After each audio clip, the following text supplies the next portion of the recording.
کربلا والوں نے اتنی بڑی قربانی کیوں پیش کی تھی؟ اس پہ غور کرنا چاہیے، سوچنا چاہیے۔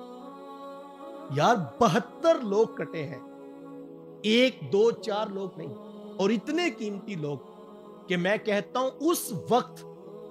کائنات میں سب سے قیمتی لوگ یہ 72 نفوس تھے، اور 1 نہیں 2 نہیں 3 نہیں 72 لوگ کٹ کٹ کے نیچے گرتے، اور کسی ایک نے بھی آ کر میرے امام سے یہ نہیں کہا کہ ذرا ایک لمحے کے لیے توقف کر کے رک کر سوچ لیا جائے،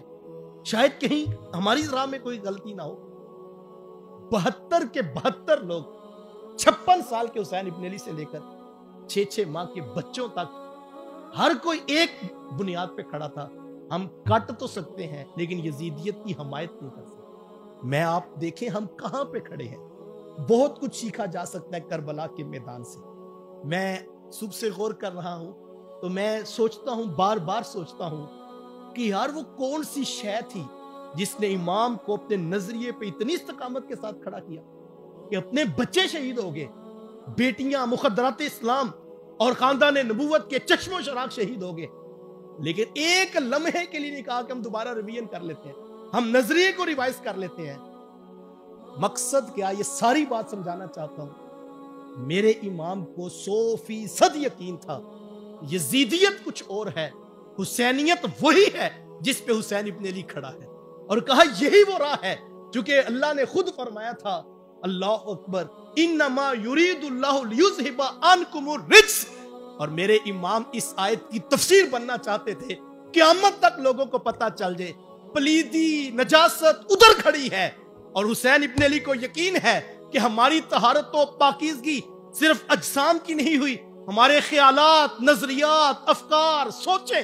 ساری سونے محمد کے رب نے پاک کر دی ہوئی ہیں، اور حسینیت کا یہ رستہ ہے، اور مجھے یہ متعین کرنا ہے۔ اور میں قرآن کی ایک اور آیت بھی سناؤں گا، قرآن نے بھی یہ کہا، یار نفس، شیطان، کئی ہیلے ہیں جو بندے کو ڈی ٹریک کر دیتے ہیں، جو انسان کو مجبور کر دیتے ہیں وہ سوچتا ہے، اور کوئی نہ کوئی سوچ، کوئی خیال۔ میرے حضور نے تو فرمایا تھا کہ شیطان انسان کی خون کی رگوں میں دوڑتا ہے، وہ انسان کے ذہن میں کئی وسوسے ڈالتا ہے، لیکن امام کا 6 ماہ کا بچہ بھی گرتا ہے تو ایک لمحے کا وسوسہ نہیں آتا۔ تو قرآن کی آیت کہتی وسوسہ آئے کیسے؟ انہ لیس لہ سلطان علی الذین آمنوا وعلی ربہم یتوکلون۔ قرآن 14 صدیاں قبل بتاتا ہے کہ جن کا ایمان پختہ ہوتا ہے اور جن کی روحوں میں توکل سما چکا ہوتا ہے، شیطان کا ان کے اوپر زور نہیں چلتا ہے۔ اور امام پوری استقامت سے اس لیے کھڑے تھے کہ توکل کی اس معراج پہ پہنچ چکے تھے جہاں لگتا یوں ہے، بلکہ یقیناً ایسا ہی ہے کہ وہ ڈائریکٹ اللہ کے رسول صلی اللہ علیہ وآلہ وسلم سے استقامت کا فیض اور نور لے رہے تھے۔ پوری استقامت کے ساتھ وہ کھڑے تھے۔ صبر،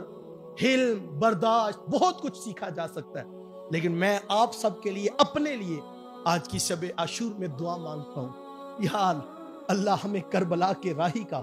کربل کے کاری کا وہ تیقن نصیب فرما دے، وہ توکل نصیب فرما دے کہ ہمیں اپنے ایمان، اپنے نظریات کا تیقن نصیب ہو جائے، ہم کبھی تذبذب کا شکار نہ ہو، ہم کبھی دائیں بائیں ادھر ادھر نہ دیکھیں، ہمیں 100% تیقن ملے کربلا والوں کا صدقہ کہ ہمیں پتا ہو یہی راہ الفت ہے، یہی راہ دین ہے، یہی راہ حسینیت ہے، اور ہم نے ڈٹ کر اس کے اوپر کھڑا ہونا ہے۔ اور یہ توکل اللہ کی طرف سے عطا کیا جاتا ہے، اور یہ استقامت کربلا والوں کی خیرات ہے۔ آئیے کربلا کے قاری سے اپنے لیے استقامت دین طلب کیجئے۔ جب یہ تیقن ہو جاتا ہے تو پھر ہم دیکھتے ہیں اسی استقامت کا نور یزیدیت کی صفوں میں کھڑے ہوئے جناب حر کو ملتا ہے، اور وہ آ کے امام سے معذرت کرتے ہیں اور کہتے ہیں مجھے نہیں پتا تھا یہ بدبخت اس حد تک پہنچ جائیں گے، لیکن ان کا پختہ ارادہ ہے، اور میں ہی وہ ہوں جنہوں نے آپ کو یہاں تک لانے میں مدد کی تھی، لیکن میرے اندر احساس جاگا ہے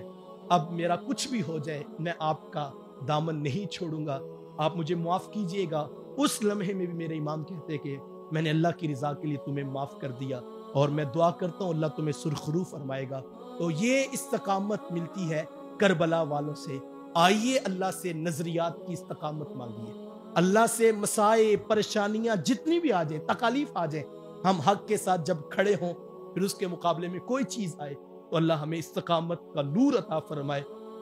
نظریات کی پاکیزگی، خیالات کی طہارت، اور عفت عطا فرمائے تاکہ شیطان کی کوئی بھی نجاست ہمارے نظریات اور توکل کے اوپر کوئی اثر نہ ڈال سکے۔